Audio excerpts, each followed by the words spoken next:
faut l'avoir vécu. Ce que tu me disais avant, c'est que tu as piloté plusieurs types d'avions de chasse. Et je te disais, est-ce que tu as vu une différence entre... tu as fait du Super Étendard et du Rafale. Donc c'est deux super avions, mais c'est pas du tout le même niveau. Et je t'ai dit, est-ce que tu as vu une différence? Et tu m'as dit, waouh, le Rafale, ça reste quand même un truc qui n'a aucun sens quand tu accélères. C'est une navette spatiale. Mais c'est exactement ça, non? Tu peux pas partager avec ta famille vraiment ce que tu ressens parce que c'est tellement fou que voilà. Donc effectivement, on en parlera après.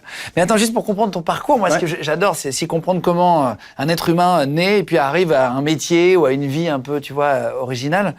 Et toi, ce qui est marrant, c'est que tu m'avais raconté plein de trucs que tu avais fait dans l'avion ou vécu dans l'avion, que peu de gens racontent, et c'est ça qui est vraiment cool aussi. Ton père était pilote dans l'armée, ça je savais pas. J'ai appris, donc t'es fils de pilote. Je suis fils de pilote de chasse, il était dans l'armée de l'air. Du coup, j'ai voulu faire mieux, je suis allé dans la marine, forcément. Il y a une espèce de rivalité rigolote entre les deux. La différence avec la marine, c'est qu'il faut apponter sur un porte-avions, et c'est en corps. Les deux sont très nobles et très élégants. Moi, je suis pas du tout à la guéguerre, j'adore les deux et tout, enfin même les trois armées, mais la marine, pour être allé sur le Charles de Gaulle, c'est très très sport quand même.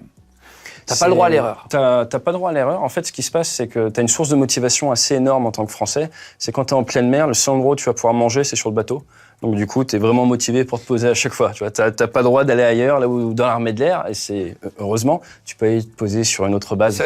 Donc t'as plus d'options. Par conception, des fois, tu pars, t'as pas d'options, t'as pas de plan B, quoi. T'étais à l'école dans le nord de l'Angleterre, sur une base militaire avec ton père. Donc vie un peu originale. L'école sur une base militaire, c'est pas la même chose, c'est différent, c'est comment? C'est un peu spécial.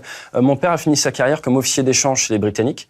Et donc du coup, on était dans le nord de l'Angleterre pendant la guerre en Irlande, tout ça. Donc c'était un peu, on va dire, un esprit un peu particulier. Et effectivement, j'avais le petit uniforme d'anglais et on m'envoyait à l'école là-bas, en culotte courte un peu, et c'était un certain état d'esprit.